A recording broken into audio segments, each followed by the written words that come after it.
ओम अरहम। सबके हाथ जुड़े हुए नमस्कार महामंत्र का समुच्चारण। ओम ह्रीं नमो अरहंताण। ओम ह्रीं नमो सिद्धाण। ओम ह्रीं नमो आयर्याण। ओम ह्रीं नमो उवज्झायाण। ओम ह्रीं नमो लुयि सव्वसावूर्ण। ईसो पंचणमुक्कारो सर्वपापप्रणाशनो मंगलाणं च सव्वेसिं पठमं हवै मंगलम्। पठमं हवै मंगलम्। आराध्य को वंदन, समनी वृंद को वंदामि नमस्सामि। आप सभी को सादर जय जिनेन्द्र। पहला सुख निरोगी काया, और काया को निरोग रखने और इसकी देखभाल के लिए हम न जाने कितने कितने जतन करते हैं। इससे भी कहीं इसमें कहीं भी किंचित मात्र भी कोई खराबी ना आ जाए और यह कहीं हमें छोड़ ना दे, हमें यह डर तो हर पल सताता है। इसीलिए इसे कितना पोषण देते हैं, रखरखाव करते हैं। तो फिर काया के उत्सर्ग यानी कायोत्सर्ग के द्वारा स्वयं को शारीरिक, मानसिक और भावनात्मक सभी दृष्टियों से आरोग्य रखना कैसे संभव है? प्रशिक्षण के लिए मेरा निवेदन समनी श्री पुण्य प्रज्ञा जी से, मेरा करबद्ध निवेदन वंदामी से।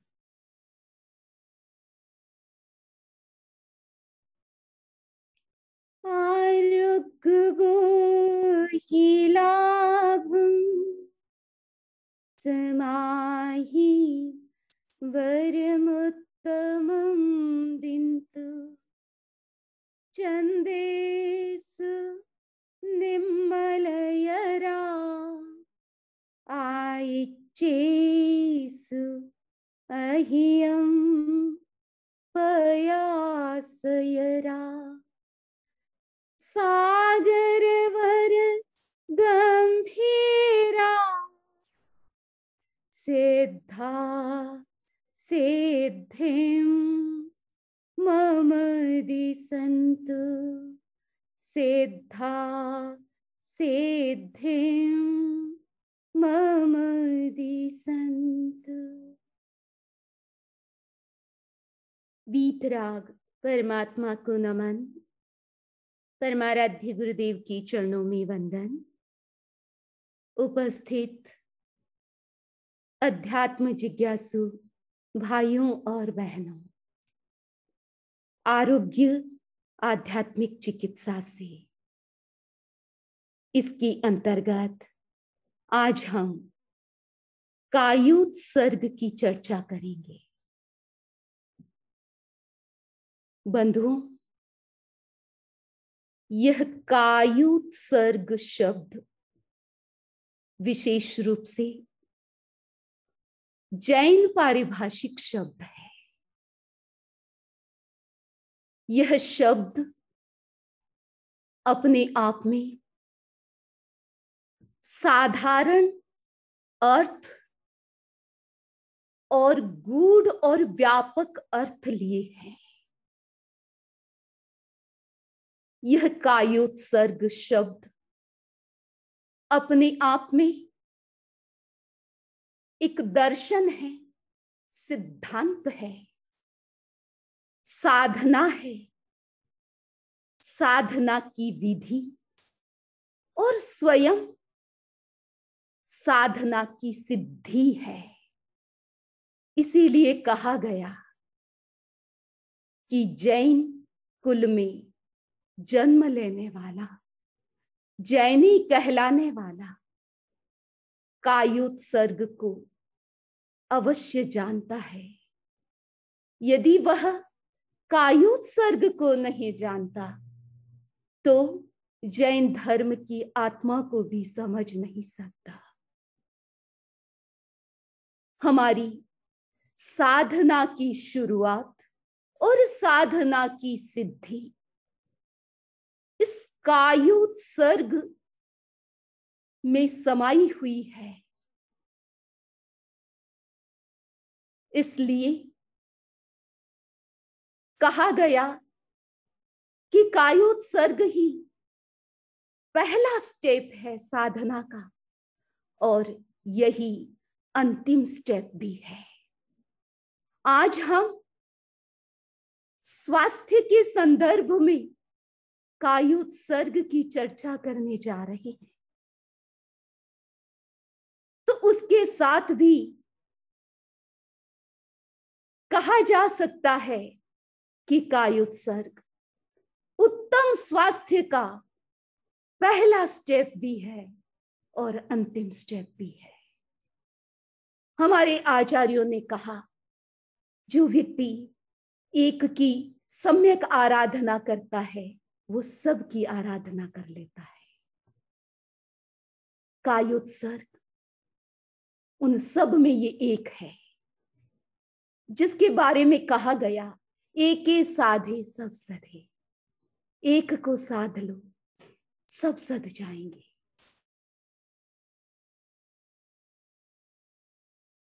कायोत्सर्ग के बारे में भगवान महावीर ने बार बार कहा, अभिक्षणम काव सग्गकारी। तुम बार बार कायोत्सर्ग करो, दिन में कई बार, जब जब क्रिया करो उस क्रिया का बैलेंस करने के लिए तुम अक्रिया का अभ्यास करो। ये कायोत्सर्ग क्रिया से अक्रिया में आने का साधन है, अभ्यास है, विधि है। क्यों करे? तो उसके लिए कहा गया,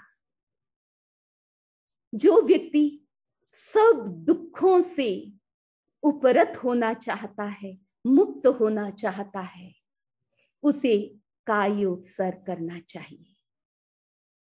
आपको यह सूत्र और शिक्षा कल्पना लग सकती है, क्या संभव है कायोत्सर्ग से सब दुखों से मुक्ति, सब दुखों का क्षय? इससे संभव कैसे हो सकता है? आप जानेंगे कि कायोत्सर्ग कैसे हमारे जीवन में अंतिम हथियार बन करके काम आता है। जब सारे सहारे छूट जाते हैं तब ये कायोत्सर्ग ही हमारे साथ होता है और इसी से ही हम हार और जीत की अवस्था में जीत जाते हैं यदि हम कायोत्सर्ग में होते हैं। आचार्य महाप्रज्ञ जी ने साधना से जुड़े हुए इस कायोत्सर्ग को स्वास्थ्य के साथ जोड़ा। जो एक सीमा में बंधा हुआ था, अध्यात्म की सीमा में था, उसको व्यापक रूप दिया और जन साधारण के लिए उपयोगी बनाते हुए इसकी उपयोगिता की व्यापकता कितनी है उसको हम व्यवहार की दृष्टि से, स्वास्थ्य की दृष्टि से कैसे उपयोग कर सकते हैं उसके बारे में बताया। आज सबका ध्यान ऑक्सीजन के लेवल पर जा रहा है, ऑक्सीजन का लेवल बढ़ाने का प्रयत्न हो रहा है, लेकिन इसके साथ साथ हम आज के युग की करंट समस्या, उस पर भी ध्यान दें, जो स्थायी बन चुकी है। हमारे मन की शांति का लेवल भी दिन प्रतिदिन घटता जा रहा है। व्यक्ति व्यक्ति का जीवन तनाव से भरा हुआ है और उसका समाधान मेडिकल साइंस के पास भी नहीं है। जीवन की कुछ ऐसी समस्याएं जिसका समाधान हमें बाहर से नहीं मिल रहा है, उसका समाधान खोजने का प्रयत्न आचार्य महाप्रज्ञ जी ने किया है। उसमें से कायोत्सर्ग भी एक है। तो आइए आज हम आरोग्य लाभ के लिए कायोत्सर्ग को समझें। कायोत्सर्ग को समझने के लिए हम 3-4 बातों पर ध्यान देंगे। कायोत्सर्ग है क्या, उसका अर्थ, उसका उद्देश्य, उसकी प्रक्रिया क्या है, उसका परिणाम क्या है और उसका कैसे प्रयोग किया जाता है। आज हम प्रयोग भी करने का विचार कर रहे हैं। सबसे पहले हम अर्थ पर जाएं तो अर्थ सामान्य दृष्टि से हम इसका अर्थ पर विचार कर रहे हैं।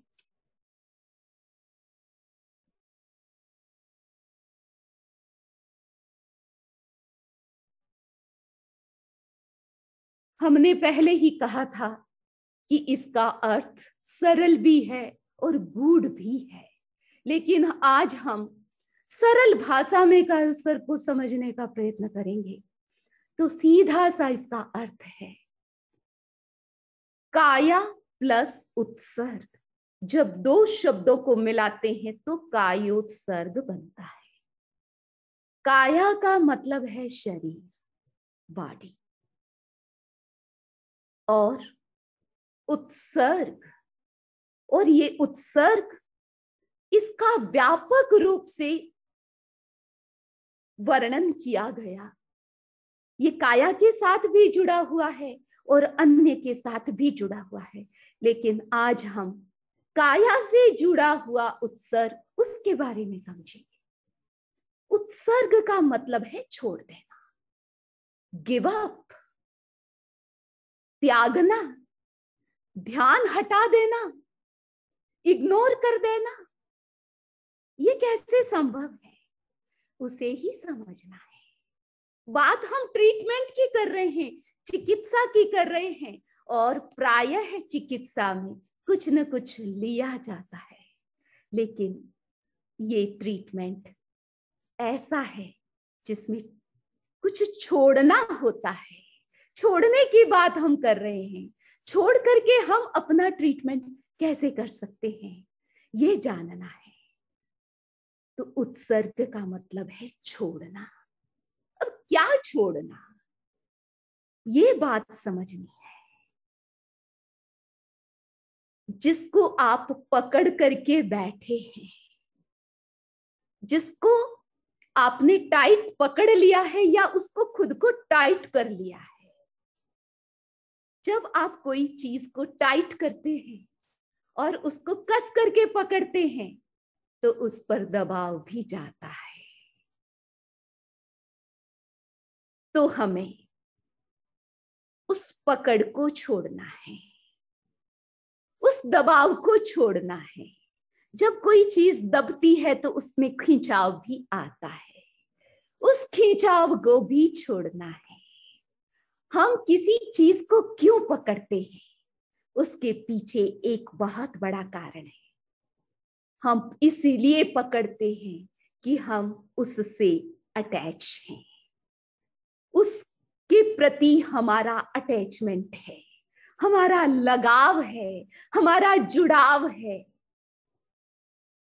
उसको भी छोड़ना है। तो छोड़ने का व्यापक अर्थ, उसको आप समझने का प्रयत्न करें। शरीर स्किन से शुरू होता है और आगे जाकर के हम सूक्ष्म शरीर तक पहुंचते हैं।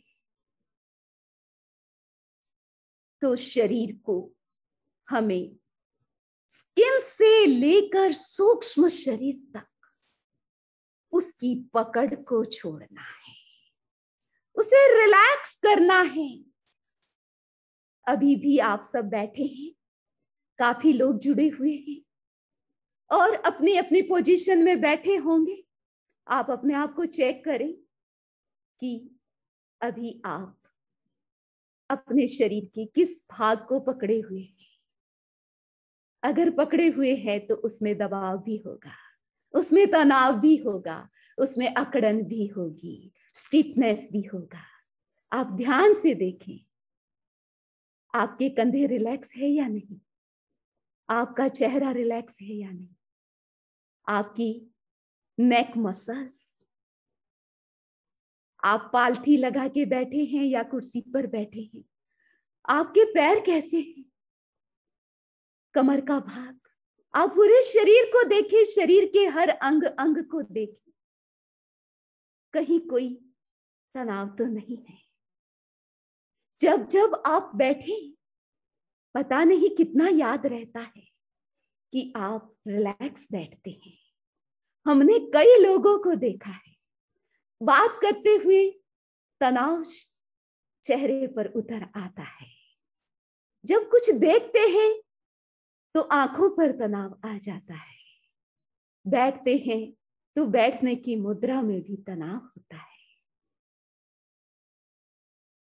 तो उस तनाव को छोड़ना है। भगवान महावीर ने हमें ये गुर सिखाया है। ये जीने का तरीका है, साधना भी है और स्वस्थ रहने का ये सरलतम उपाय है, अपने आप को रिलैक्स रखना। तो पकड़ शरीर की भी होती है और मन की भी होती है। दुनिया में ऐसा कोई वाहन नहीं, व्हीकल्स नहीं, जो मन से ज्यादा भार वहन करता हो। मन सबसे ज्यादा वेट वहन करता है, उस पर सबसे ज्यादा लोड है। जो दिखता नहीं है वो भार क्या चीज का है, वो हमारी मन की पकड़ का है। हम जब किसी बात को पकड़ करके बैठ जाते हैं, जब उसको भूल नहीं पाते हैं, दिमाग से निकलती नहीं है, जब जब हम अपने विचारों को पकड़ लेते हैं, खुद के विचारों का आग्रह होता है, तब मन का भार बढ़ता है, मन का तनाव बढ़ता है, मन अकड़ जाता है, उसमें स्टिफनेस आ जाती है। तो उसको भी छोड़ना। फिर भावों के लेवल पर भी वही बात है। हमारे गहरे संस्कार, हमारे इमोशंस, उनको भी छोड़ना। उनमें सबसे ज्यादा कठिन है वैर भाव को छोड़ना, अक्षमा को छोड़ना सबसे कठिन है, और वो भाव के लेवल पर सबसे बड़ा तनाव है। तो आप समझ रहे हैं, ये कायोत्सर्ग एक टेक्निक है, पद्धति है, जो हमें तनावों को छोड़ने की विधि सिखाता है, तनाव मुक्त जीने की कला सिखाता है।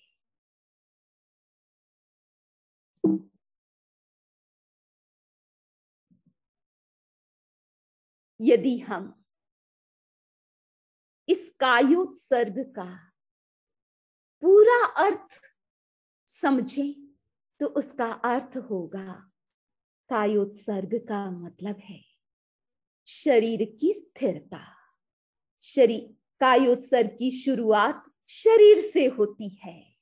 और हमारे आचार्य कहते हैं कि सब प्रकार की चंचलता शरीर के साथ जुड़ी हुई है। अगर ये शरीर स्थिर हो जाता है तो मन को स्थिर होना ही होगा, वाणी को स्थिर होना ही होगा। तो सबसे पहले शरीर की स्थिरता को साधना कायोत्सर्ग की पहली शर्त है। स्थिरता के साथ साथ शिथिलता को साधना, शरीर की पकड़ को छोड़ना, शरीर के लगाव को, अटैचमेंट को छोड़ना। दूसरा अर्थ है स्थिरता और शिथिलता का मतलब ये नहीं कि हम बेभान होकर के सो जाएं या बैठ जाएं। उसके साथ साथ महत्वपूर्ण बात, भीतर से जागृत रहना है, शरीर को सुलाना है, मन को सुलाना है, वाणी को भी विराम देना है, लेकिन भीतर से चेतना को जगाना है। ये रहस्य है कायोत्सर्ग के साथ जुड़ा हुआ। और तीसरा अर्थ है जब हम और आगे बढ़ते हैं तो स्थिरता, शिथिलता, जागरूकता, और ये जागरूकता आगे बढ़ती है तो उसका परिणाम क्या आता है? हम भीतर से जागृत होते हैं, हमें नया ज्ञान मिलता है और नया ज्ञान का चक्षु खुलता है और हमें पता चलता है कि जिसको हमने सुलाया है, जिसको हमने स्थिर किया है, वो सब योग है। काया, मन और वचन, उनको मैंने सुलाया है। जो जाग रहा है वो मैं हूं और जो सो गया है वो काया है। वो जो कुछ सोया हुआ है वो मैं नहीं हूं। इसका नाम है भेद विज्ञान। ये भेद हो जाना, शरीर, मन और वाणी ये आत्मा से भिन्न है। आत्म तत्व अलग है, मैं अलग हूं, चेतना अलग है, शरीर अलग है। उसका गहरा ज्ञान, गहरी अनुभूति, ये है कायोत्सर्ग।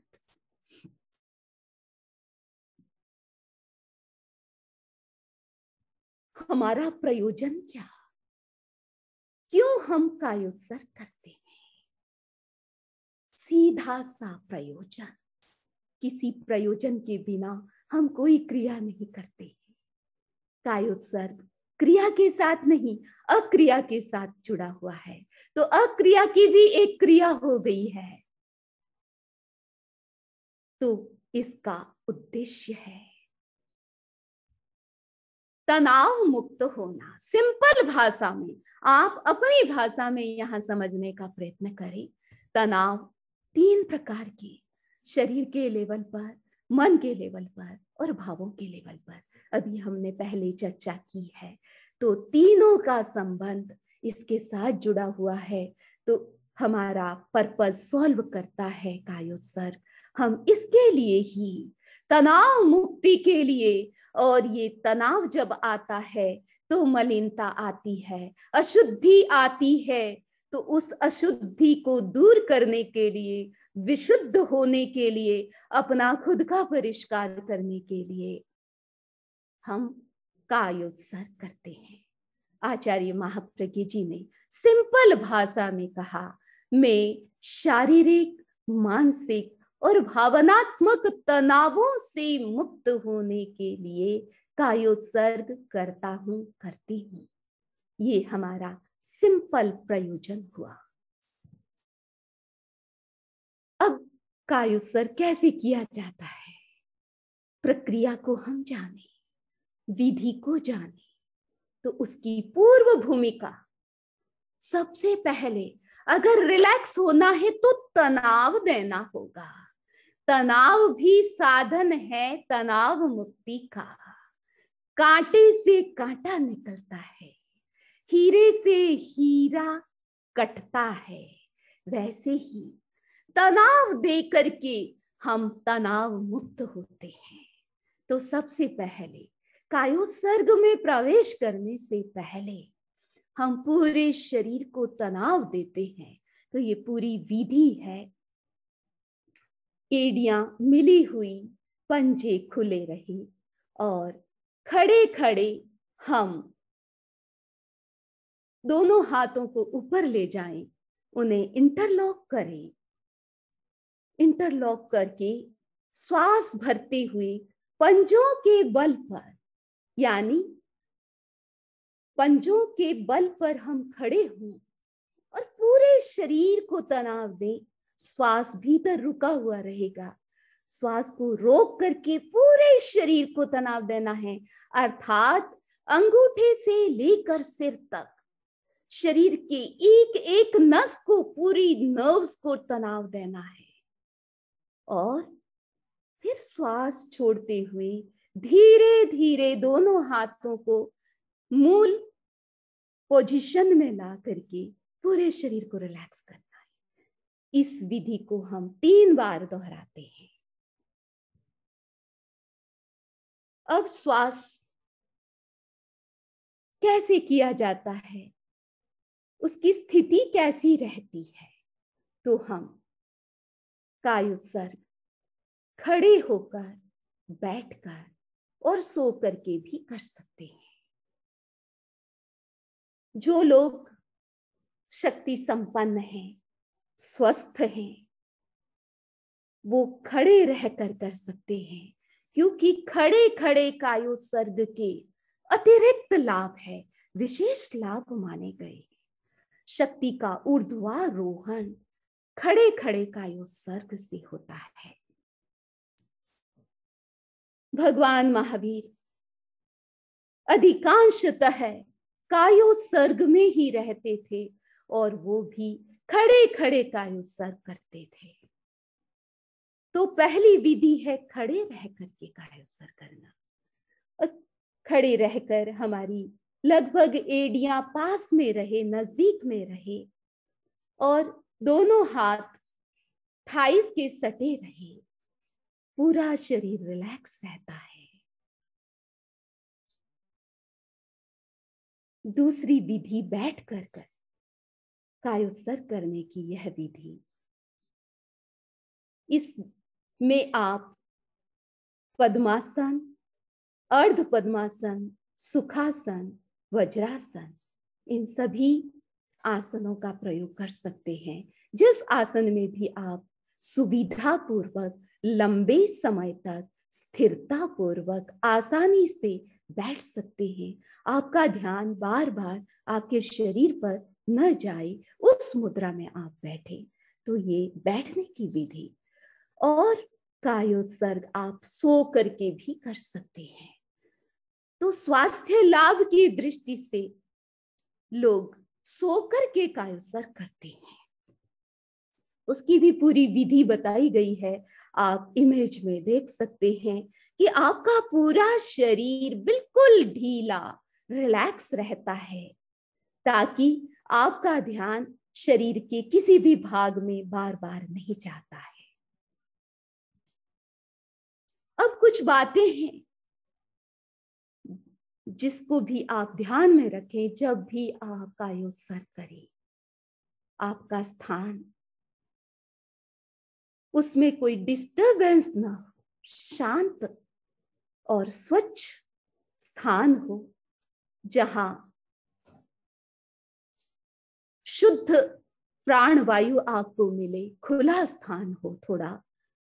उसका कोई भी साधन, यानी घर भले बंद हो लेकिन खिड़कियां खुली हो सकती है, तो उसका साधन भी रहे कि शुद्ध हवा आपको मिले। दूसरी बात, कोई भी शारीरिक आवश्यकता यानी कोई भी आवेग है, उससे निवृत्त होकर के ही आप कायोत्सर्ग करें। खाते ही आप कायोत्सर्ग इस विधि से ना करें। दिशा की दृष्टि से आपका सिर या तो पूर्व दिशा की तरफ रहेगा या आपका मुख उत्तर दिशा में रह सकता है। अगर आप सो करके करेंगे तो आपका सिर पूर्व दिशा में या दक्षिण दिशा में, बैठ करके कर रहे हैं तो आपका मुख पूर्व दिशा में भी रह सकता है, उत्तर दिशा में भी रह सकता है, और ईशान कोण में भी आप बैठ सकते हैं। कहाँ करें?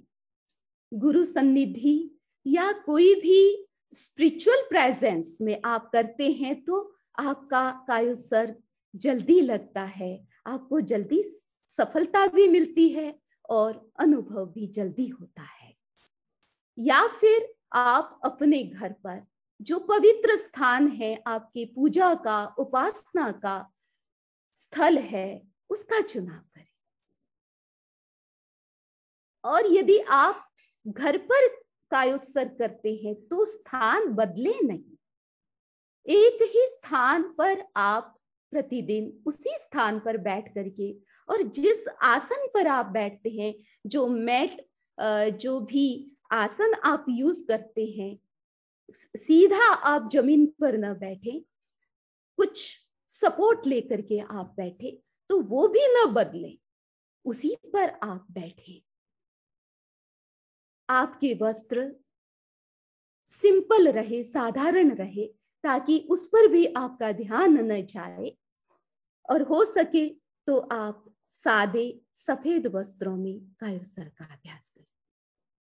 और भी कुछ सावधानियां हैं। जब गहरे कायोत्सर्ग का आप अभ्यास करते हैं या कोई कर रहा है तो उस दूसरे व्यक्ति के शरीर का स्पर्श न करें।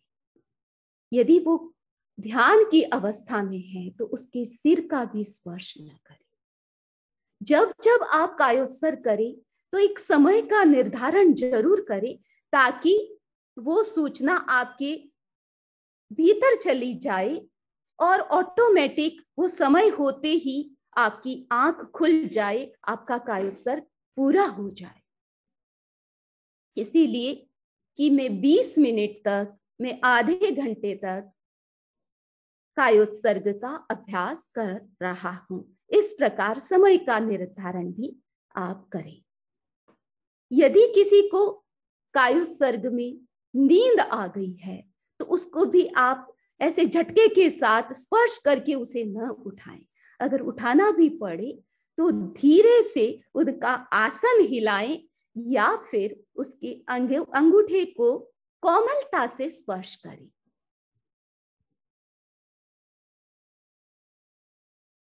प्रोसेस के अंतर्गत आप सीधे बैठे। सबसे पहले पूरे शरीर को रिलैक्स करें। शरीर को रिलैक्स करने का मतलब अपनी त्वचा को रिलैक्स करें, फिर भीतर में प्रवेश करें। हर एक नर्व को रिलैक्स करना, मसल्स को रिलैक्स करना, हर सेल, कोशिका को रिलैक्स करना, टिश्यूज को रिलैक्स करना, हमारी बोन्स को रिलैक्स करना है, बोन्स की जो जॉइंट है उनको रिलैक्स करना है। उससे आगे जाएं, हमारा अपना ग्रंथि तंत्र है, हमारे शरीर के मुख्य अवयव है जो अपना अपना काम करते हैं, उनको भी रिलैक्स करना है, और हमारे नर्वस सिस्टम को, उसको भी रिलैक्स करना है। तो इस प्रकार आप स्थूल शरीर से सूक्ष्म शरीर की तरफ आगे बढ़े और हर अंग अंग को, हर अवयव को रिलैक्स करते जाएं, और सूक्ष्म शरीर अर्थात हमारा तेजस शरीर, प्राणिक बॉडी, उस तक पहुंचना है। उसको भी हमें बैलेंस में करना है।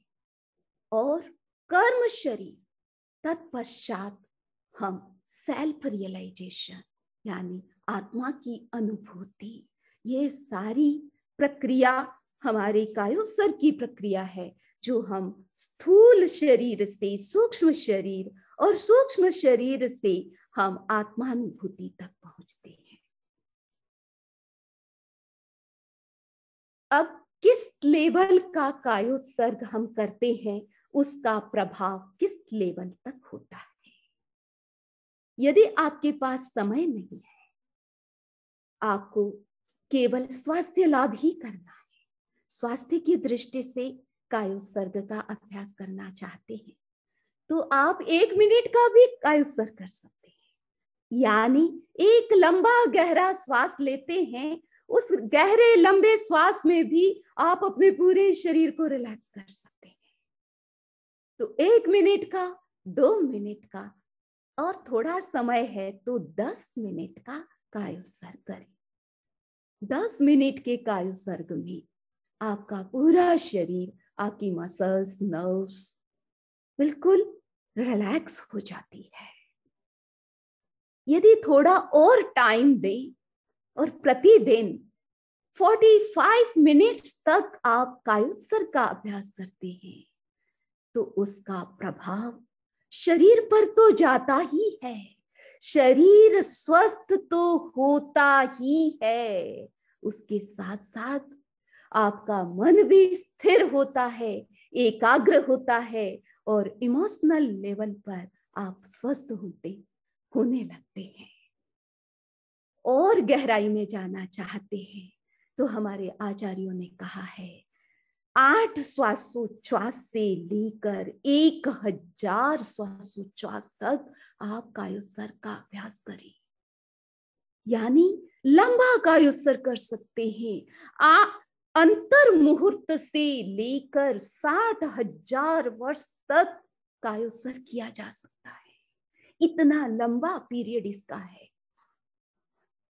तो अभी तो हमारी इतनी उम्र भी नहीं है लंबी, अभी हम अभी की बात नहीं कर रहे हैं, ऐसे ही जनरल इंफॉर्मेशन की दृष्टि से हम कह रहे थे कि इसको कितना भी लंबा किया जा सकता है। तो जिन भाई बहनों की मेंटल डिजीज यानी मन की समस्या है, गहरा डिप्रेशन है, तो उसके लिए गहरा कायोत्सर्ग किया जाता है। जितना लंबा गहरा कायोत्सर्ग किया जाता है, लंबे समय तक किया जाता है, तो उसका उपाय बाहर है नहीं। महाप्रज्ञ जी कहते हैं कि गहरे मानसिक समस्या का समाधान यहाँ बाहर किसी के पास नहीं है, मेडिकल साइंस के पास भी नहीं है। वो काम ये गहरा कायोत्सर्ग कर सकता है। अब हम कुछ बातों को और जानें और विशेष रूप से आरोग्य की दृष्टि से, स्वास्थ्य की दृष्टि से हम विचार करें तो ये कायोत्सर्ग काम कहाँ कहाँ करता है, कैसे करता है, कैसे हम आरोग्य लाभ करते हैं। तो सीधी सी बात है कि जब हम स्वस्थ नहीं होते हैं, रोग की अवस्था में शरीर में क्या बढ़ता है? सबसे पहले दर्द, रोग के साथ दर्द जुड़ा हुआ है, पीड़ा जुड़ी हुई है। तो शरीर में पीड़ा क्यों होती है? क्यों होती है? क्योंकि शरीर में तनाव यानी रोग ने प्रवेश किया है। प्रवेश करते ही आपको पीड़ा हो रही है। पीड़ा क्यों होती है? कि रोग के साथ आपकी मांसपेशियां, आपकी नर्व्स, वो सब टेंस्ड हो गई है, अकड़ गई है, स्टिफ हो गई है। तो दोनों का गहरा संबंध है। जितना हमारा शरीर एकदम अकड़ जाता है किसी भी वजह से, जब भी हम भयभीत होते हैं तो पूरा शरीर अकड़ जाएगा, वैसे ही कोई भी शरीर में पेन है किसी भी प्रकार का तो पूरा शरीर अकड़ जाता है, हमारी मांसपेशियां बिल्कुल स्टिफ हो जाती है, तो दर्द और ज्यादा बढ़ जाता है। अब आचार्य महाप्रज्ञ जी कहते हैं कि ये तनाव और दर्द, इसको हम कैसे कम करें? तो उसका सीधा संबंध है श्वास के साथ। जैसे जैसे हमारा श्वास लंबा होता है, समताल होता है, रिदम में आता है, तो वैसे वैसे हमारा तनाव कम होने लगता है, यानी हम रिलैक्स होते चले जाते हैं। श्वास के माध्यम से हम रिलैक्स होते हैं, और जैसे जैसे हम रिलैक्स होते हैं तो हम पीड़ा मुक्त भी हो जाते हैं। अर्थात ये कायोत्सर्ग पेन किलर का काम करता है। अब ये श्वास क्या काम कर रहा है, मूल बात ये समझनी है आपको। तो जब जब हम तनाव में होते हैं तो हमारे भीतर की प्राण, उसके बारे में हमने पहले भी बताया, तो वो सारे प्राण स्टक हो जाते हैं, यानी उनमें अवरोध आता है। और नेचुरली प्राण क्या करते हैं, भीतर में फ्लो होते रहते हैं, यानी वो रुकते नहीं है कहीं, भीतर में उसका प्रवाह निरंतर चलता रहता है, कहीं अवरुद्ध नहीं होते हमारे प्राण। यानी स्वास्थ्य का एक ये सिम्टम्स है कि हमारे प्राण यदि रुके हुए नहीं है कहीं, उनका फ्लो बराबर हो रहा है, इसका मतलब है हम स्वस्थ हैं। यदि प्राण कहीं रुक जाते हैं तो उसी जगह कोई न कोई समस्या आ जाती है, वही रोग पैदा होता है। जहां हमारा प्राण रुक जाता है तो रुकते ही तनाव आता है, तनाव आते ही हमें पीड़ा का अनुभव होता है। तो इन तीनों का इंटरकनेक्शन है कि कैसे हम अपने श्वास को सुधार करके श्वास को लंबा, समताल और मंद करके उनको रिदम में ला करके हम अपने प्राणों को बैलेंस में लाते हैं, प्राणों को संतुलित करते हैं, उनके फ्लो को वापस चालू करते हैं। उससे हमारी सारी मांसपेशियां रिलैक्स हो जाती है, शरीर रिलैक्स होता है।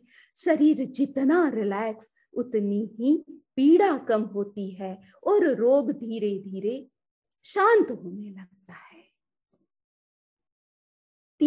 दूसरी बात है थकान, यानी हम बाहर से ही नहीं थकते हैं, काम करके ही नहीं थकते हैं। हम काम करते हैं तो हम थकते हैं, हमारे भीतर के अवयव वो अपनी ड्यूटी बराबर कर रहे हैं, आप नजर रखें या न रखें, तो वो काम करते हुए भी थकते हैं, क्योंकि उनको जितना काम करना है वो बेचारे करते ही हैं। लेकिन कभी कभी आप और लोड डाल देते हैं तो उनको एक्स्ट्रा काम भी करना पड़ता है। उससे हमारे भीतर के अवयव अर्थात हमारा लीवर, हमारी किडनीज, हार्ट, हमारा ब्रेन, ये सब अपना काम करते हैं और ये भी थकते हैं। तो उन सब की थकान को मिटाने का, उनको सबको रिलैक्स करने का, उनको पूरा रिलैक्स, उनको पूरा रेस्ट देने का ये तरीका है। आप अपने श्वास को मंद, शांत, लंबा और समताल करो, उससे आपके पूरे शरीर की थकान मिटती है। उसके साथ साथ आगे क्या होता है, जब थकान मिट जाती है, तनाव मिट जाता है और शरीर में कोई बाधा नहीं, कोई पीड़ा नहीं, तो नींद को बुलाने की जरूरत नहीं, नींद अपने आप आ जाती है।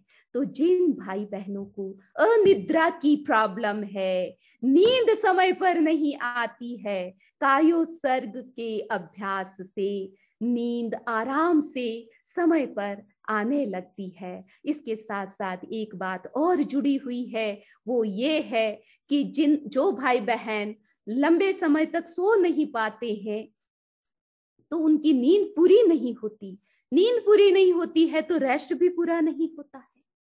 तो अगर आपको नींद की आपूर्ति करनी है तो भी कायोत्सर्ग आपकी नींद को कम कर सकता है। यानी अगर आपने 4 घंटे नींद ली है और 1 घंटे का कायोत्सर्ग आपने किया है तो आपकी नींद की पूर्ति पूरी हो जाती है।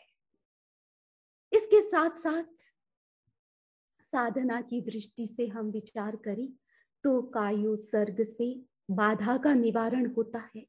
कोई भी बाधा खड़ी हो गई तो आप कायोत्सर्ग करें। जब हम भीतर से शांति में होते हैं, बैलेंस में आते हैं, तो बाहर की जो भी बाधा है, स्थितियां हैं, वो भी हमारे अनुकूल हो जाती है। तो हर बाधा का समाधान हम अपने से शुरू करें, और अपने से शुरू करने का मतलब है कायोत्सर्ग करना। हर मंगल की शुरुआत, मंगलमय दिन, मंगलमय जीवन, मंगलमय पल पल, उसके लिए भी हम कायोत्सर्ग करें। निश्चल्य होने के, जीवन में कोई अपराध हो गया या हमने कोई ऐसा पाप कर लिया, किसी के दिल को दुखाया, तो उससे निश्चल्य होने के लिए, अपराध मुक्त होने के लिए, प्रायश्चित के लिए भी कायोत्सर्ग का ही विधान बताया गया है। शरीर की जड़ता, मति की जड़ता, उसको मिटाने का शरीर, मन और भाव और कर्म सबकी शुद्धि का साधन कायोत्सर्ग ही है। इसीलिए बंधुओं, आज इस प्रशिक्षण सेशन में गहराई से समझने का प्रयत्न करें कि ये कायोत्सर्ग की विधि हमारे सबके लिए कितनी उपयोगी है। समय आगे बढ़ रहा है और आचार्य महाप्रज्ञ जी ने कुछ बिंदु बताए हैं कि कायोत्सर्ग से हमको शरीर के लेवल पर क्या क्या लाभ होते हैं और स्पिरिचुअल लेवल पर भी क्या क्या लाभ होते हैं।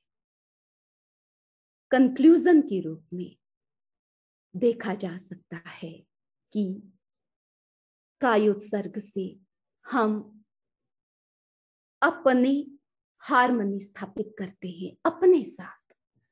दुनिया के साथ हमारे कैसे संबंध है, दूसरों के साथ कैसे संबंध है, उससे पहले हमारा खुद का संबंध खुद के साथ कैसा है। तो कायोत्सर्ग हमको हमारी खुद के साथ ट्यूनिंग बिठाता है, हार्मनी को बढ़ाता है, सब प्रकार की शुद्धि का साधन है कायोत्सर्ग, हमारी अंतः प्रज्ञा जगाने का साधन है कायोत्सर्ग।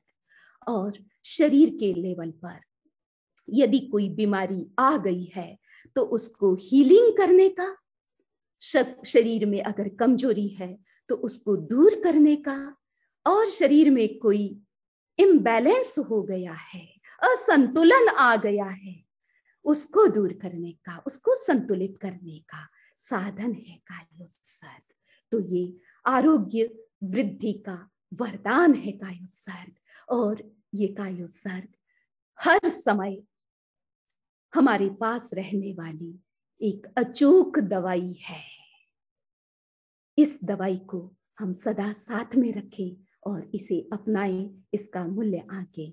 अस्तु, आज हमारे बीच पारसमल जी दुग्गड़, मुद्रा विज्ञान विशेषज्ञ, वो आपको बताएंगे कि ध्यान मुद्रा, कायोत्सर्ग में भी मुद्रा का अभ्यास किया जाता है, विशेष रूप से किस मुद्रा का अभ्यास करने से क्या लाभ होता है।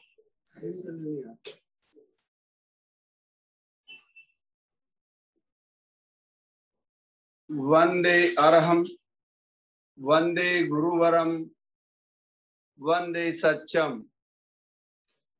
समणी वृंद को वंदामि नमस्सामि। आदरणीय समणी वृंद ने कायोत्सर्ग की बहुत ही सुंदर और सुव्यवस्थित जानकारी आपको प्रदान की। जैसा कि आपको बताया गया, कायोत्सर्ग साधना का आदि बिंदु भी है और अंतिम बिंदु भी है। हर ध्यान के प्रयोग से पहले कायोत्सर्ग का प्रयोग किया जाता है। परम श्रद्धेय आचार्य श्री महाप्रज्ञ जी ने ध्यान के अंदर दो मुद्राओं को महत्वपूर्ण स्थान दिया है, ज्ञान मुद्रा और वितराग मुद्रा। तो पहले मैं ज्ञान मुद्रा के बारे में बता रहा हूँ।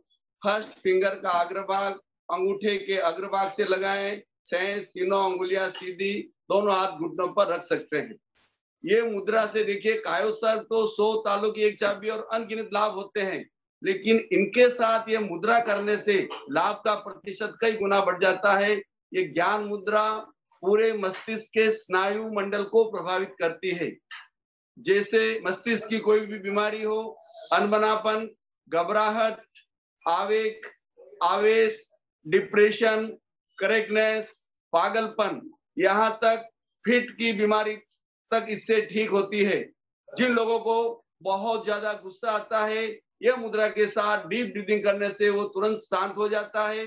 जैसे हम ये मुद्रा करते हैं, यह अंगूठे और अंगुली के बीच में हमें स्पंदन महसूस होते हैं, जिससे हमारा मन एकाग्र हो जाता है और ध्यान में अच्छा मन लगता है। जो बच्चे पढ़ने में बहुत कमजोर हो, उनका मेमोरी पावर कम हो, IQ स्तर डाउन हो गया हो, छोटे बच्चे तो शिकायत करते ही हैं, लेकिन बड़े बुजुर्ग भी कहते हैं हमारी उम्र हो गई, अब हमें याद नहीं रहता है, उनके लिए मुद्रा बड़ी बड़ी रामबाण है। इसे सरस्वती मुद्रा भी कहते हैं। जो बच्चे मेंटली रिटायर्ड होते हैं, 15 साल का बच्चा 5 साल के बच्चे जैसे हरकत करता है, उनको आप नियमित रूप से ये मुद्रा कराएं। 1 घंटा, 2 घंटा, 4 घंटा कितने भी करवा सकते हैं, या माइक्रो टेप लगा दीजिए रात को सोने से पहले, तो उनका मस्तिष्क अच्छा विकसित हो जाता है। मस्तिष्क से रिलेटेड कोई भी बीमारी हो, डायबिटीज, हाई ब्लड प्रेशर, इसमें अच्छा आराम मिलता है। मोटापा भी इससे कम होता है और इससे अत्यंत ज्ञान प्राप्त होता है, जिससे कहते हैं शिव जी का तीसरा नेत्र खुल जाता है। जिन लोगों को नींद नहीं आती है, नींद के लिए स्लीपिंग डोज लेने पड़ते हैं, उन लोगों के लिए मुद्रा रामबाण है। कायोसर्ग से तो अच्छी नींद आती है, जब ये मुद्रा साथ में जुड़ जाती है तो और उनको गहरी नींद आने लगती है। इसके अलावा इससे बुद्धि का अच्छा विकास होता है। जो बच्चे बहुत चंचल होते हैं, उन बच्चों के लिए ये मुद्रा बहुत अच्छी है। एक्यूप्रेशर के अनुसार अंगूठे के अंदर पीनियल और पिट्यूटरी का स्थान आया हुआ है। जैसे हम ये मुद्रा करते हैं, वो स्थान दबते हैं तो इन ग्रंथियों के स्राव संतुलित होते हैं। ये मुद्रा करते अगर नियमित करते हैं तो आपको कॉस्मेटिक यूज करने की जरूरत नहीं, आपके चेहरे पर अच्छा ग्लो रहेगा, चेहरे पर अच्छी आभा आएगी। इस तरह ज्ञान मुद्रा से और भी अधिक लाभ होते हैं। मैंने आपको मुख्य लाभ इससे बता दिया। इससे तनाव मुक्ति भी होती है और मस्तिष्क के न्यूरॉन्स भी एक्टिव होते हैं। जो नेगेटिविटी होती है वो पूरी निकल जाती है और सकारात्मक विचारधारा का विकास होता है। दूसरी मुद्रा है ध्यान मुद्रा या वितराग मुद्रा। दोनों हथेलियां बाई हथेली के नीचे दाई हथेली रखी जाती है और नाभि के नीचे दोनों हाथों को रखा जाता है। इसे वितराग या ध्यान मुद्रा कहते हैं। जैसे अष्टांग योग में 8 अंग, यम, नियम, आसन, प्राणायाम, प्रत्याहार, धारणा, ध्यान और समाधि। ध्यान में ये वितराग मुद्रा करने से हम ध्यान की ऊंचाई तक पहुंच सकते हैं। इससे 5 तत्वों का अच्छा संतुलन हो जाता है और पद्मासन में ये ध्यान मुद्रा करके ये प्रयोग किया जाता है तो रीढ़ की हड्डी सीधी रहती है, तो ऊर्जा का ऊर्ध्वारोहण होता है, तो हमारा आभा मंडल भी विशुद्ध होता है। ध्यान मुद्रा करने से विशेषज्ञों का यह मत है, लेफ्ट हैंड से हमारे भीतर ऊर्जा जाती है और राइट हैंड से बाहर निकलती है। इसलिए आप सबने अनुभव किया होगा कि राइट हैंड से ही गुरुदेव जो भी बड़े पूज्य है वो राइट हैंड से ही हमें आशीर्वाद देते हैं। हाई ब्लड प्रेशर और लो ब्लड प्रेशर दोनों इससे कंट्रोल हो जाते हैं और अनावश्यक चिंता करना, अनावश्यक टेंशन लेना, अनावश्यक गुस्सा करना, जितने लाभ ज्ञान मुद्रा से होते हैं उतने ही लाभ इस मुद्रा से होते हैं, वितराग मुद्रा से। तो आप जब ध्यान करें और शुरुआत कायोसर्ग से ही होती है, दोनों में से एक मुद्रा करेंगे तो हमारा लाभ का प्रतिशत कई गुना बढ़ जाता है। और समन्वय ने बहुत ही अच्छे ढंग से समझाया, आपको बहुत ही अच्छे ढंग से समझ में आ गया होगा। और इसके साथ मुद्रा का भी प्रयोग करिए, निश्चित तौर से अनेक बीमारियों का इलाज खुद का डॉक्टर खुद बनकर कर सकते हैं। इसी भावना के साथ ओम अरहम। बहुत बहुत कृतज्ञता वंदामी आपके प्रति और बहुत बहुत धन्यवाद पारसमल जी साहब को भी। वंदामी आपके समझाने के तरीके तो मैं सचमुच में नमन करती हूँ। मतलब ऐसे लगा कि हमें कायोत्सर्ग करना ही चाहिए और ये इतना सुंदर तरीके से मैंने तो पहली बार सुना है वंदामी। Thank you. बहुत बहुत कृतज्ञता वंदामी। अब प्रयोग हम करेंगे या कुछ जिज्ञासाएं वंदामी? पहले प्रयोग करें। वंदा तो ज्यादा तो नहीं, आज हम आपको बस खाली टेस्ट करवा रहे हैं कायोत्सर का। तो 5 मिनट का हम कायोत्सर का अभ्यास करेंगे। तो भाई बहन, जिस मुद्रा में आप बैठे हैं, कुछ लोग भाई बहन लेट करके भी सुन रहे हैं, क्योंकि जैसी उनकी शरीर की स्थिति है उस हिसाब से सभी प्रकार की हमारी ऑडियंस है। कोई बैठे हुए हैं, कुछ सोए हुए हैं, तो सभी इस कायोत्सर्ग की मुद्रा में आ जाएं। अगर आप सोए हुए हैं तो दोनों पैरों के बीच में थोड़ा फासला रहेगा और दोनों हाथ हथेलियां आकाश की तरफ खुली, गर्दन सीधी, रीढ़ की हड्डी सीधी, आंखें कोमलता से बंद। जो भाई बहन बैठ करके कायोत्सर्ग कर रहे हैं वो भी अपनी हाथों को ज्ञान मुद्रा में स्थापित करें। पूरे शरीर को स्थिर, शिथिल और तनाव मुक्त रखें। आंखें कोमलता से बंद करें।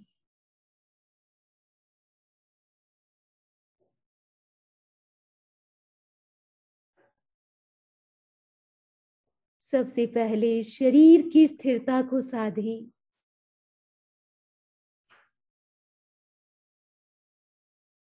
पूरा शरीर प्रतिमा की तरह स्थिर हो रहा है।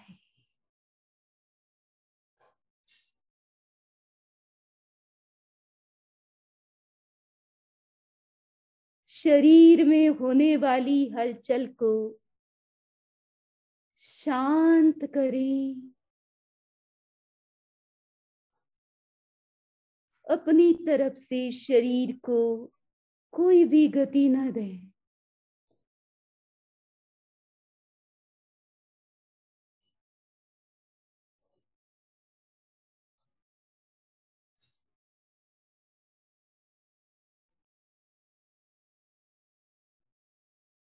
आप स्वयं देखें, अनुभव करें, आपका शरीर बिल्कुल स्थिर हो गया है।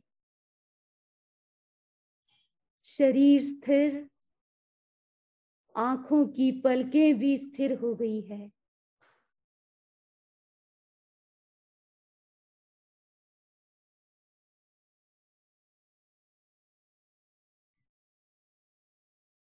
अब अपना ध्यान श्वास पर केंद्रित करें। श्वास की गति को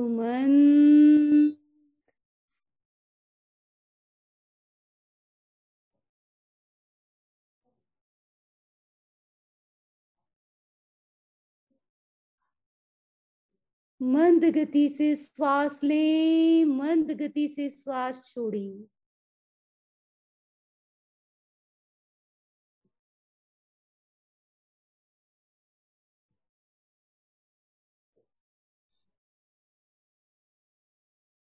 आसानी से जितना लंबा श्वास मंद गति से ले सकते हैं।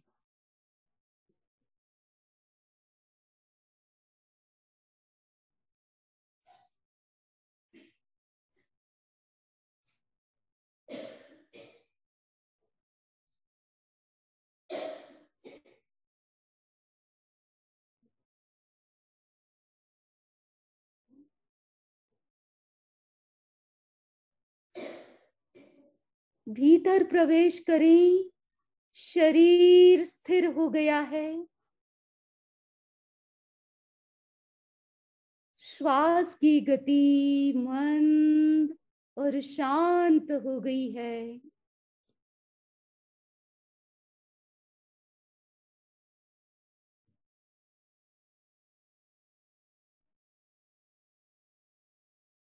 इसके साथ साथ आपका पूरा शरीर शिथिल हो रहा है। सबसे पहले शरीर के अधोभाग को रिलैक्स करें। अंगूठे से लेकर कटी भाग तक दोनों पैरों को रिलैक्स ढीला छोड़ दें।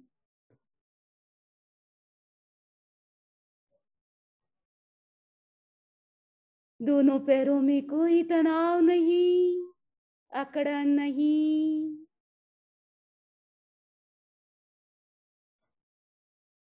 दबाव नहीं। अपनी तरफ से दोनों पैरों को बिल्कुल ढीला छोड़ दें।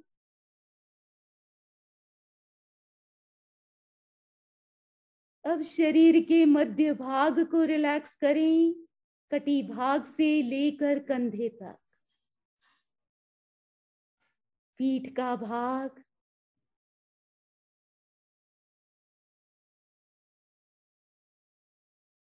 अग्रभाग, दोनों हाथ,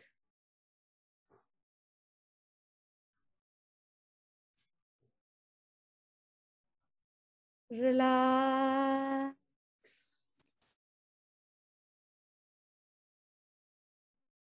अंगूठे से लेकर कंधे तक पूरा शरीर शिथिल हो गया है।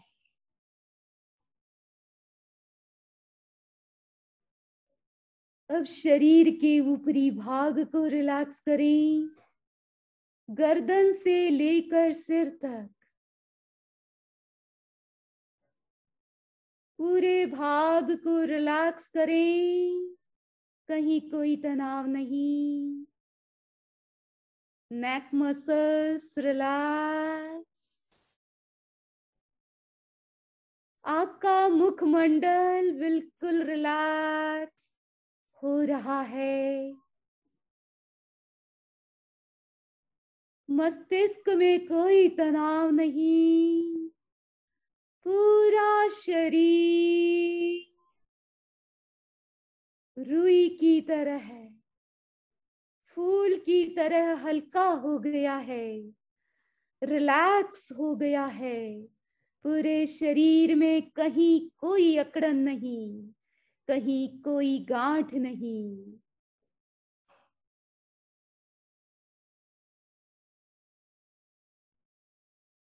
दो तीन लंबे श्वास लें।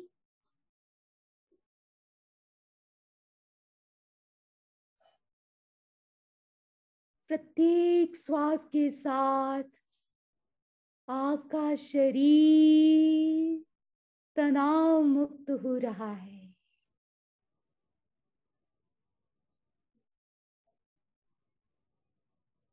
पूरे शरीर में प्राण का प्रवाह संतुलित बह रहा है।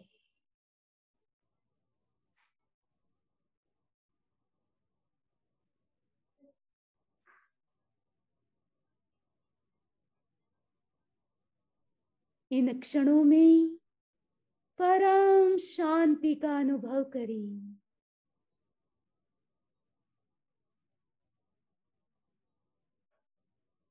दोनों हाथ हृदय के पास जुड़े हुए। अर्हन्ते शरणं पवज्जा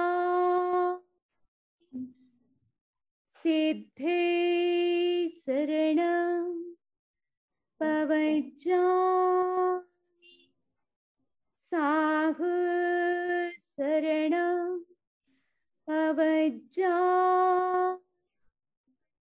केवलिपन्नता धम्मं शरणं पवज्जा। प्रयोग संपन्न करी। आंखें खोल सकते हैं अभी। ओम अरहं ओम। बहुत बहुत कृतज्ञता वंदना। हमने सिर्फ एक इतना सा भी टेस्ट। हाँ, कुछ कुछ जिज्ञासाएं हैं। एक जिज्ञासा मेरी है वंदा में, जैसे आपने सावधानियों के बारे में फरमाया, तो मतलब अगर बीच में किसी को हम अचानक से रोकते हैं तो कुछ वो नुकसान उसके लिए माइंड या उसको लेकर के, ऐसा सुना है मैंने कुछ वंदा में। तो हाँ, तो आप देखिए, अभी जो सावधानी की बात कही है वो तो बहुत ही अग्रिम लेवल का है, एडवांस लेवल की बातें हैं। अभी हम जनरल करते हैं तो इतनी डेप्थ में तो जनरल लोग नहीं जाते हैं, उसमें आप थोड़ा सा बस ये इसीलिए लास्ट में हम 2-3 श्वास क्यों करवाते हैं, इसलिए करवाते हैं कि आप वापस नॉर्मल कंडीशन में आ जाएं। अगर आप भीतर में चले गए हैं तो आप धीरे धीरे धीरे आप बाहर आए।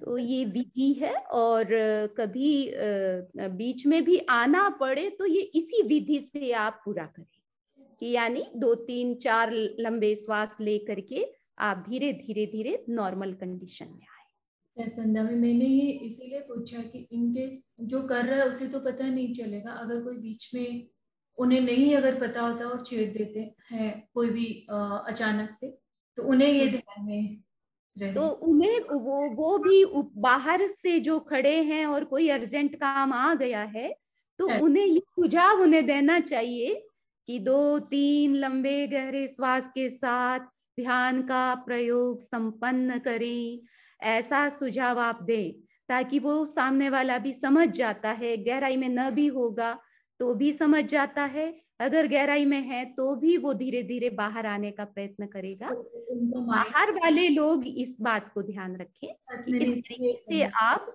सुझाव उनको दें कि नॉर्मल कंडीशन में आने का यही तरीका है। मैंने इसीलिए ये जिज्ञासा। नहीं, अच्छा। कुछ जिज्ञासाएं। आज तो आपका समय तो वंदा में नहीं, कोई बात नहीं, हमारे तो यहाँ मॉर्निंग ही है। आपको बताना चाहती हूँ फिर वंदा में दूसरी ऐसा थोड़ी 5-10 मिनट आप चला सकते हैं, ऐसा कुछ भी नहीं है, आप अपना बहुत बहुत कृतज्ञता। मैं सबको बताना चाहती हूँ कि आज फिर वंदा में दूसरी जगह है, इंडियानापोलिस है। लास्ट टाइम आप शिकागो थे ट्यूसडे को, और नेक्स्ट ट्यूसडे को अभी कहाँ होंगे? आज प्रसन्नता का विषय है कि आचार्य महाप्रज्ञ जी की जन्मभूमि टमकोर और वहाँ का प्रतिष्ठित परिवार बांटिया परिवार लगभग 52 साल से इंडियानापोलिस यहाँ यानी अमेरिका में यहाँ प्रवास कर रहा है। तो श्रीमान बाबूलाल जी बांटिया और विशाखा जी बांटिया का ये परिवार, और वहाँ पर हम आज प्रवास कर रहे हैं। तो ये प्रसन्नता का विषय है कि किसी न किसी वे से आचार्य महाप्रज्ञ जी के साथ भी कुछ कनेक्शन बैठ जाता है, कि लोगों का संबंध भी इस तरीके से कोई न कोई योग मिल जाता है। उनके संजोग से हमें लाभ मिला वंदा में, आज तो उनके प्रति भी आभार। अब कुछ जिज्ञासा है। जितेंद्र जी मेहता, उनके बाद अनीता जी जैन। जितेंद्र जी मेहता, अगर आप सुन पा रहे तो। हेलो। हाँ, अरहम। वंदामि नमक स्वामी। अरहम जितेंद्र जी। अच्छा, अपन ये काइटसर्फ करते तो सपोर्ट लेके बैठ सकते हैं? अगर आप नहीं बैठ सकते हैं, कुछ कुछ लोगों की समस्या होती है, वो नहीं बैठ पाते हैं, क्योंकि अगर आप पालती लगा के नहीं बैठ पाते हैं तो आपको सपोर्ट भी लेना होता है। लेकिन बस शर्त इतनी है, आप सीधे बैठें, बिना सपोर्ट बैठें, सपोर्ट लेके बैठें, बस शर्त इतनी है आपकी रीढ़ की हड्डी गर्दन सीधी रेखा में बिल्कुल सीधी रहे। इतनी तो बात इतनी है, तो लिया भी जा सकता है। अगर जरूरत नहीं है तो हम बिना सहारे ही करें। अनीता जी जैन, उनके बाद अमृत जी दुग्गड़। अनीता जी।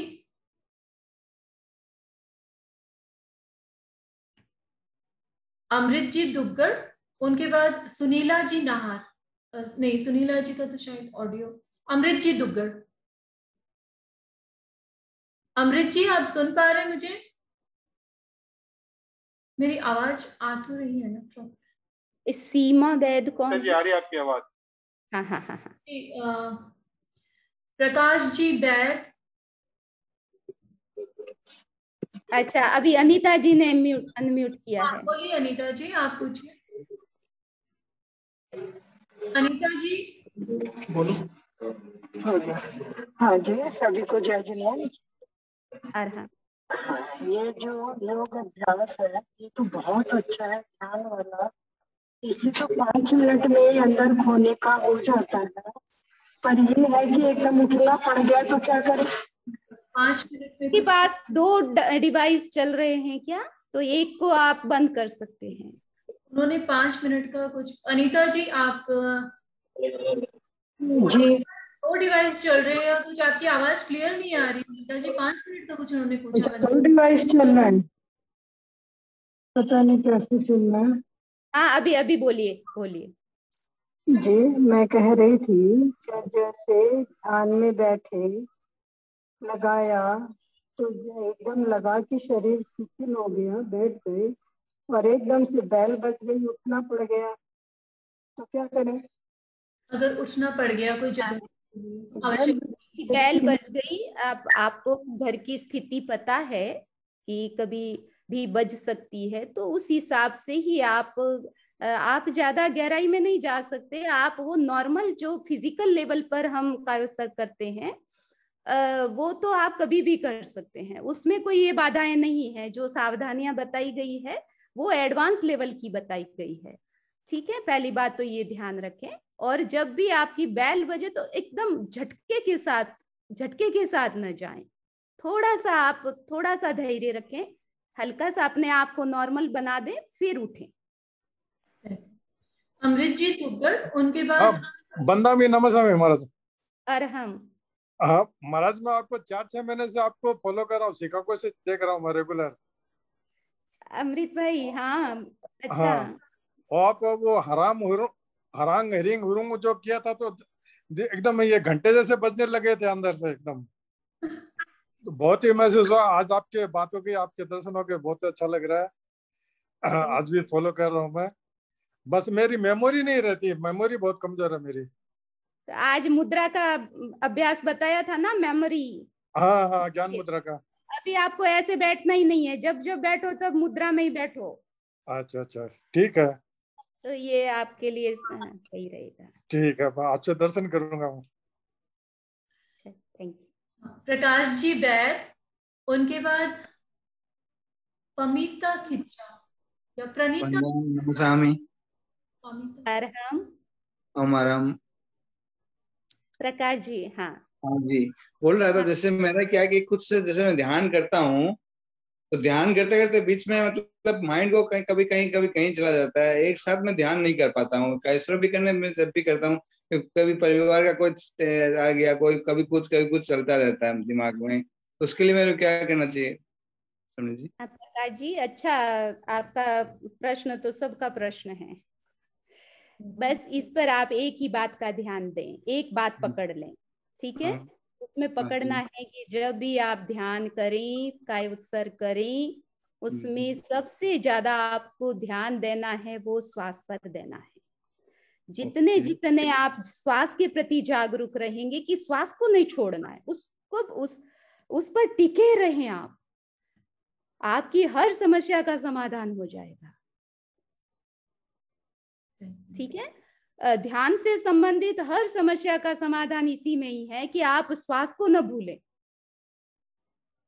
कोई भी सांस हमारी जानकारी के बिना।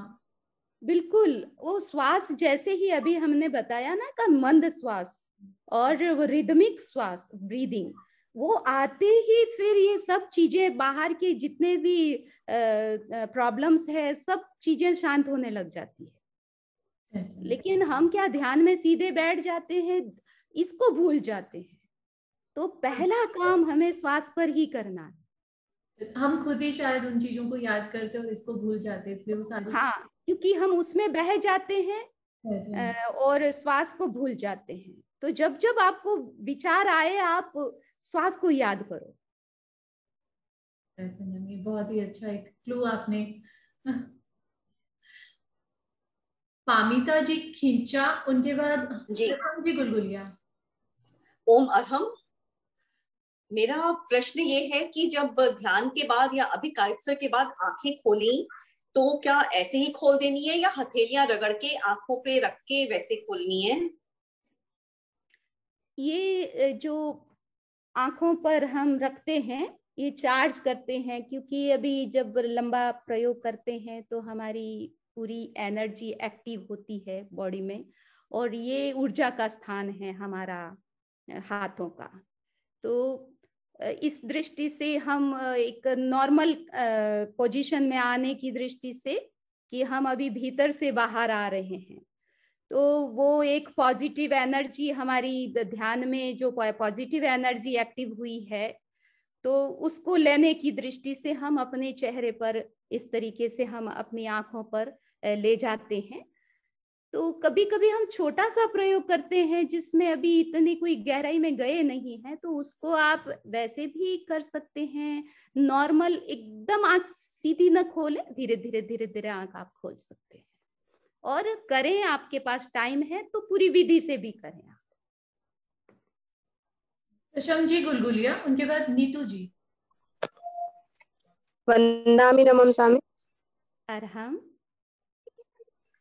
मेरा सवाल है कि जैसे थोड़ा कुछ भी टेंशन हो जाता है तो उसमें भावुकता बहुत जल्दी आ जाती है, या फिर जो सोचते हैं वो वर्क नहीं हो पाता है तो उसमें थोड़ा सा टेंशन वाला बात हो जाता है, उसके लिए कौन सा प्रयोग करना चाहिए? देखिए, मन ज्यादा प्रभावित होता है तो उसकी शुरुआत आप अभी हमने ये रंग चिकित्सा और साउंड, हाँ, मंत्रों का मंत्र और ध्वनि चिकित्सा, उसका हमारा सेशन चला था, तो शुरुआत वहां से करें, ठीक है ना? मैंने हाँ एक्चुअली क्या मैं अभी ज्वाइन हुई हूँ तो मैंने देखा नहीं वो सब उपलब्ध है, अभी भी आप उसके लिंक उपलब्ध है, आप उसको देखें। सबसे पहले हम अपनी शक्ति बढ़ाएं, अपने आप को तैयार करें, सीधे ये ध्यान होंगे नहीं, इसीलिए आप ध्वनि चिकित्सा यानी मंत्र का अभ्यास करें, मंत्र का उच्चारण पूर्वक अभ्यास करें, तो उसकी ध्वनि से आपको कुछ एनर्जी मिलेगी, आपका प्राण का लेवल, आपका मन का लेवल, आपका शरीर का लेवल, वो कुछ तैयार होगा, संतुलित होगा। फिर आप कुछ ध्यान का प्रयोग करेंगे तो आपको जल्दी उसका लाभ होगा और आपका मनोबल बढ़ेगा। मन अप्रभावित कैसे रहे, ये शक्ति आपकी बढ़ेगी। और ये मुद्रा के जो आपको मुद्राएं नियमित रूप से बताई जा रही है, उनमें आप ध्यान से देखो कि कौन सी मुद्रा मेरे लिए बताई जा रही है, तो उसका भी आप अभ्यास करें। आज भी जैसे ये ज्ञान मुद्रा, तो ज्ञान मुद्रा आपके मन को शांत रखने के लिए, मन को पॉजिटिव करने के लिए, ये भी इसका भी बड़ा उसका है, रोल है, सही। तो आप ये ध्यान से सुनो कि कौन सी बात आ रही है, वो मेरे लिए जरूरी है। और ये इस कार्यक्रम के जितने भी वीडियो हैं वो YouTube के तेरापंथ चैनल पर उपलब्ध हैं। आप आरोग्य आध्यात्मिक चिकित्सा से हिंदी या इंग्लिश किसी में भी सर्च करेंगे आपको मिल जाएंगे। तो आप वंदामी का ये 3 नंबर था, उसमें नंबर से भी है, तो 3 करके आरोग्य आध्यात्मिक चिकित्सा से 3 करके सर्च करेंगे तो वो आपको ये वीडियो जो ध्वनि चिकित्सा वाला है, मंत्र बीज मंत्र ध्वनि चिकित्सा, तो ये आपको वहां पे मिल जाएगा YouTube के तेरापंथ चैनल पर। अब 1-2 जिज्ञासाएं और वंदामी। हाँ जरूर। नीतू जी, उनके बाद SC गांधी। नीतू जी अगर आप सुन पा रहे। हेलो। हाँ अरहम। हेलो, वंदामि नमंसामि। मैं ये जानना चाह रही थी, जब स्वास्थ्य की दृष्टि से कायस्थ करते हैं, जैसे लेटे हुए करते हैं तो हथेलियां आसमान की तरफ खुली हुई रहे, ऐसा निर्देश मिलता है। अभी मुद्रा की बात की जा रही है, तो क्या वायु मुद्रा या अपान मुद्रा उस दौरान की जा सकती है? हाँ नीतू जी, ऐसा है कि कभी कभी अभी स्थिति अलग अलग होती है बॉडी की, ठीक है। कभी मान लीजिए कि गैस्ट्रिक प्रॉब्लम हो गई, तो आप न उठ पा रहे हैं, न बैठ पा रहे हैं, आप सोए हुए हैं, नो, तो उस समय जरूरी उस समय आप वायु मुद्रा दोनों हाथों की छोड़नी नहीं है। आप 10 मिनट तक उसी मुद्रा में आप मीन्स लेट करके उसी मुद्रा में रहें और श्वास पर थोड़ा ध्यान दें। तो ये अलग अलग सिचुएशन में आप किसी तरीके से, जैसे मुद्रा का अभ्यास इस तरीके से किया जा सकता है। सो करके आप ज्ञान मुद्रा तो नॉर्मल है, ज्ञान मुद्रा में आप रहें, तो सो करके आप ज्ञान मुद्रा में भी प्रयोग कर सकते हैं। और हथेलियां खुली है तो भी ठीक है, क्योंकि वो नीचे, हमको इनको नीचे नहीं करना है। इसी दृष्टि से कहा गया कि हथेलियां आकाश की तरफ खुली रहे, उनको हमको उल्टा नहीं करना है, सीधा करें। या किसी मुद्रा का अभ्यास भी आप कर रहे हैं सो करके तो भी कर सकते हैं। एस.सी. गांधी जी, उनके बाद प्रिया जी। वंदामी नमक स्वामी, मेरा सवाल है कि जब हम बैठकर कार्य कर रहे होते हैं तो रिक्वायरमेंट होती है कि स्पाइनल कॉर्ड सीधा रहना चाहिए। जब सीधा रखने की कोशिश करते हैं तो वो स्ट्रेस्ड हो जाता है, जबकि रिक्वायरमेंट रिलैक्सेशन की है, तो उसको ओवरकम कैसे करें? ऐसा है कि हम सही तरीके से सीधे बैठते ही नहीं है।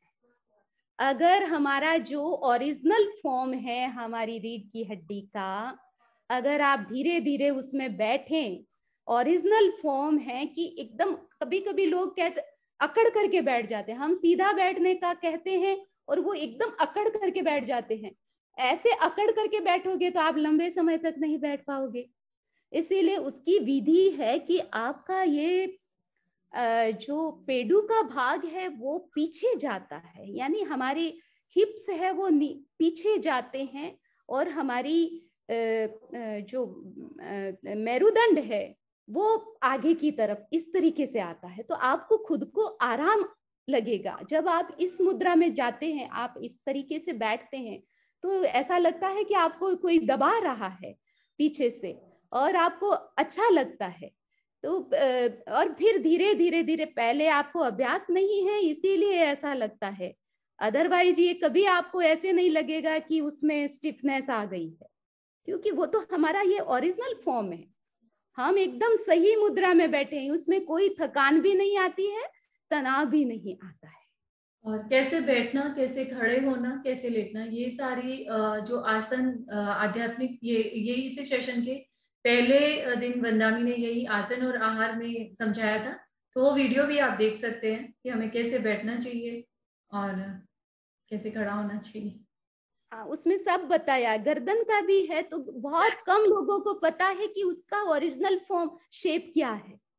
अब वो सीधा कहते तो ऐसे सीधा नहीं बैठना है, हल्का सा पीछे हम आगे थोड़ा सा झुकते हैं, तब वो सीधा हमारा प्रॉपर फॉर्म में हम आते हैं।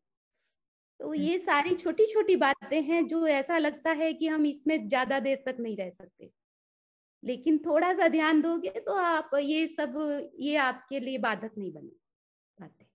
अब अंतिम जिज्ञासा वंदामी, प्रिया जी। वंदामी नमन स्वामी शम्मी जी। अरहम। अब मुझे ये पूछना था, आपने जो लयबद्ध श्वास बताया, लयबद्ध मतलब यही हुआ ना कि फॉर एग्जांपल 5 सेकंड सांस लेने में, फिर 5 सेकंड अंदर रोको और फिर 5 सेकंड एक्सेल निकालो बाहर, राइट? प्रिया, हाँ जी, हाँ वंदामी। सबकी फिजिकल सिचुएशन एक जैसी नहीं होती है, तो आजकल हम रोकने की बात भी सबको नहीं कहते हैं। अगर आप स्वस्थ हैं तो इस विधि से कर सकते हैं। इसका मतलब है 5 सेकेंड आपने लिया, 5 सेकेंड रोका, फिर 5 सेकेंड में छोड़ा, 5 सेकेंड बाह्य कुंभक किया, बाहर, ठीक है। तो ये बिल्कुल आप कर सकते हैं अगर स्वस्थ हैं तो। लेकिन किसी के हार्ट की प्रॉब्लम या कुछ इश्यू है मेडिकल, तो हम उनको रोकने का नहीं कहते हैं। वंदा में इसमें का मतलब रोकना ही, इसका मतलब रोकना ही नहीं है। आप बिना रोके भी रिदमिक वे से श्वास ले सकते हैं। हाँ वंदना में इसमें मेरी जिज्ञासा ये थी कि कई बार होता क्या है 5 सेकंड लेते हैं वो ठीक है, लेकिन रोकने के वक्त कई बार लगता है 5 सेकंड, मतलब सॉरी, जब छोड़ते हैं वापस लगता है 5 सेकंड इनफ नहीं है, मुझे और 8-9 सेकंड करना है। तो फिर तो वो रिदम में वो लय बस पास होगा नहीं फिर मेरा, राइट? आपका आपका एक्सेलेशन लंबा है क्या? हाँ हाँ, एक्सेलेशन लंबा है और अंतर कुंभक भी बहुत लंबा है। अंतर कुंभक लंबा है और एक्सेलेशन लंबा है, तो हाँ। एक्सेलेशन अगर आपका लंबा है ना तो हाँ वैसे दिक्कत की बात नहीं है। प्रारंभिक अवस्था में आपका एक्सेलेशन लंबा बहुत कम लोगों के लंबा होता है, क्योंकि वो ले तो लंबा लेते हैं, छोड़ते बहुत छोटा है। अगर हम लंबा छोड़ते हैं इसका मतलब है कि भीतर जो हमको छोड़ने वाली जो वायु है उसको हम पूरा निकालते हैं, ठीक है।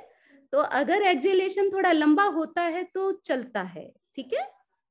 कहीं कहीं तो एक्सेलेशन लंबा करने को कहा जाता है कि आप श्वास लें उसे डबल टाइम छोड़ने में लगाएं, तो ये भी एक विधि बताई गई है। तो श्वास की कई विधियां डिफरेंट है, लेकिन प्रारंभिक अवस्था में ये सब बैठता है। लेकिन आपका लक्ष्य ये रहे कि मैं धीरे धीरे मुझे लयबद्ध श्वास का अभ्यास करना है। बहुत बहुत कृतज्ञता वंदामी, आज हमने आपके लगभग आधा घंटा ज्यादा ले लिया। तो आप सब उत्साह से इसका पूरा लाभ ले रहे हैं, ये हमारे लिए प्रसन्नता का विषय है। ज्यादा लेने का मैं याचना नहीं कर रही हूँ वंदामी, मुझे लगता है ये हक था आज हमारा, तो इसके लिए और कविता जी बड़ा कोऑर्डिनेट अच्छी तरीके से करते हैं, जैसी सिचुएशन देख रहे हैं उसके अकॉर्डिंग डिसीजन लेते हैं, तो अच्छी बात है। और हमारे भी सुविधा है इसीलिए थोड़ा समय लिया है, तो कोई दिक्कत नहीं थी। और इसी प्रकार आगे और सेशन चलेंगे।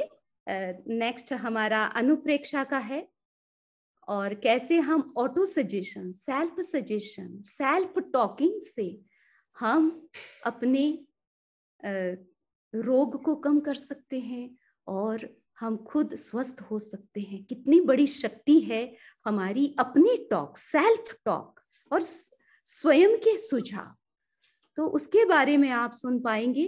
तो ज्यादा से ज्यादा भाई बहन लाभ लें, ये आध्यात्मिक चिकित्सा हमारे सबके लिए उपयोगी है, उसका पूरा पूरा लाभ लें। मंगल कामना। अब सुने मंगल पाठ, सबके हाथ जुड़े हुए। चत्तारि मंगलम अरहंता मंगलम सिद्धा मंगलम साहु मंगलम केवली पन्नतो धम्मो मंगलम। चत्तारि लोगुत्तमा अरहंता लोगुत्तमा सिद्धा लोगुत्तमा साहु लोगुत्तमा केवली पन्नतो धम्मो लोगुत्तमो। चत्तारि शरणं पवज्जामि अरहन्ते शरणं पवज्जामि सिद्धे शरणं पवज्जामि साहु शरणं पवज्जामि केवलीपन्नतं धम्मं शरणं पवज्जामि। ओम अरहं। कृतज्ञोस्मि कृतज्ञोस्मि कृतज्ञोस्मि। हम सभी आपके बहुत बहुत आभारी हैं। वंदामि नमन। ओम।